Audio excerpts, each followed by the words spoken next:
Hey Lazo. Hey AJ, nice to meet you, pal. How you doing? I'm good, man. I'm good. Take a seat. Take a seat. Dude. So, what can I do to help you? And why do you think I'm the man for the job? Right. Well, what you can do to help me? Well, one of the things I've been struggling with, I'd say, is fitness and health. Like I like to be fit and healthy, but I've never been able to achieve my ideal dream body. Is what I like to. And you said you're struggling with your fitness. I say struggling because I've tried. Why I say struggling? You've attempted a few things. Yeah, I've tried, and what I've noticed is that I have a pattern.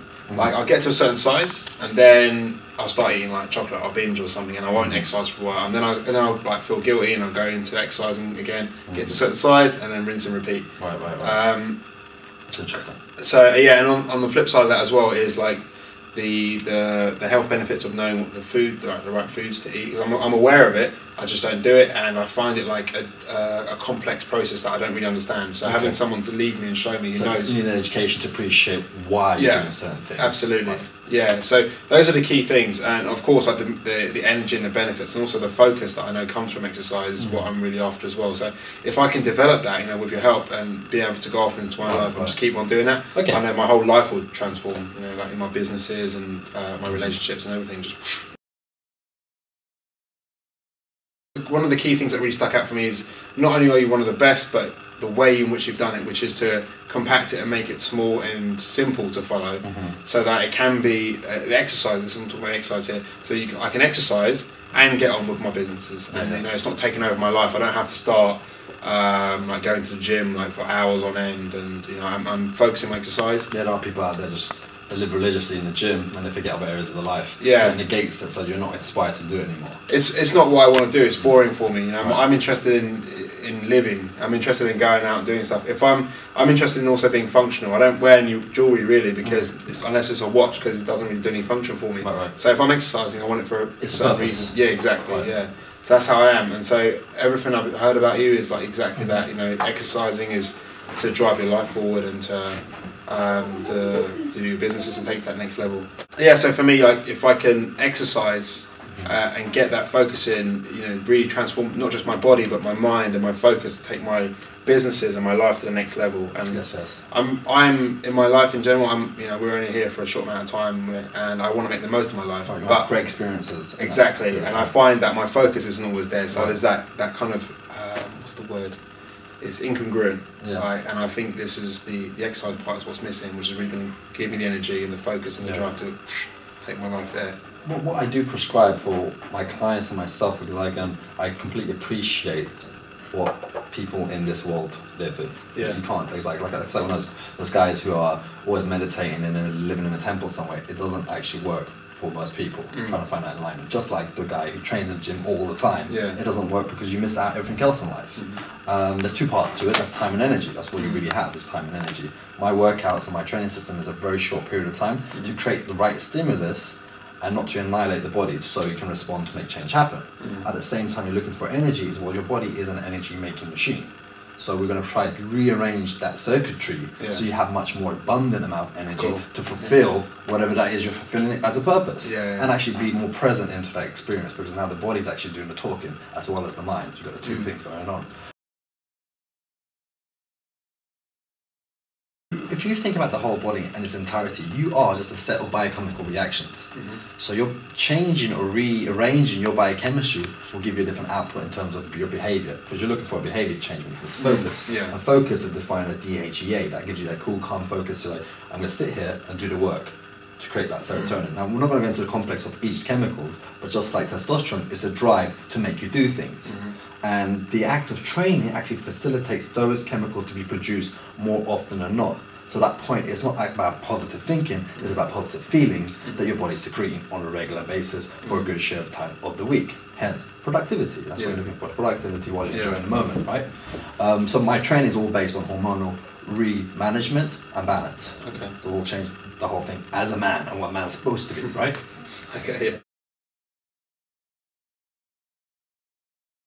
I'm a big believer on visualization and mental rehearsal in creating whatever it is to achieve something. So when we talked about exercise, I personally think exercise is a waste of time. It's actually training. And training is progressive, and there's a direction, and there's an intention, and there's an agenda behind it to get a certain outcome. Whether you fail or not, it doesn't make a difference because the failure is just a scorecard to tell you where you are now. Okay. So the first thing we need to do is where you are now and where you want to go. Okay. And that's the visualization to where you want to go, your future projection. Yeah. So we're going to go through a consultation on where you are now. We kind of currently know that you haven't been training for a while, you stopped and started. Mm-hmm. Yeah. What's your nutrition like, average? It's all over the place. So yeah. I want you to just do a food diary for me for a week. Okay. We'll go through the food diary just to see, okay, this is Yeah. what you're doing right now. Then I can start to educate on you on the eating. Where you are now, I have no idea in terms of your training style. Yeah. And in terms of connecting your mind and muscle to connection. Most people in the gym do not actually know how to connect with their muscle. Mm-hmm. So they're just doing this whole thing, they're doing the exercise and they're getting bored from the whole movement and that's why they stop. But if you're actually present, you actually go, wow, I can feel my deltoid, I can feel my bicep, feel my tricep. There's something going on there. And then it starts producing a love affair with the actual training itself. Okay. Right? But because it's a short period of time, it's sustainable. As opposed to unmanageable when it gets too long and you're tired and you're fatigued and you can't recover and you're like, well, fuck man, I can't even do my work anymore. So it's that the sweet spot. Now talking about future visualization, when I first did my transformation, I had an individual called Lazo who I looked up to, and I had his physique, and I was like, I look like this guy. And it practically came almost to that guy. And to the point when I competed, I actually drew the physique I want to look like. And Miami, when I won the show, it was spitting image. So visualization is a big factor. If you want to talk about law of attraction, whatever it may be, it happens on the inner world in your body. Yeah. So who do you want to look like? What's the kind of similar genetics, but ideal for you? There's no perfect bodies. What will be perfect for you? Okay. Well, I had a thought about this and I had a look. I have no idea what the guy's name is, but he's an Indian actor, I think. Right. I got some pictures on my phone. Oh, is it? Yeah. And it gives you an idea of like the physique I'm going for. I'm just opening up my phone. So yeah, I've just got some pictures in here. So there's a few pictures there. As you scroll left and right. It's got a good physique. So very fit. Yeah. So the full pecs and Shoulders, arms. You see, that's great. That's actually realistic. You can achieve something like that. Maybe better, maybe just off, but at least now you have a target. Now the way the brain works is like, now I know where I need to go. And that's so important. But most people go into the gym, they don't know what they're going to do. They go, I want to lose some weight. Yeah. Well, I can just chop off your leg. Okay. And lose some weight. What is that? What does that mean? So now you have visual representation. Now we'll also have a figure representation. Like as you, like how much muscle do you have? How much muscle we're trying to gain? Yada yada yada. We'll go through the process. But this is so important. So I'm glad you did this. Yeah. This is the analysis. Yeah. Alright.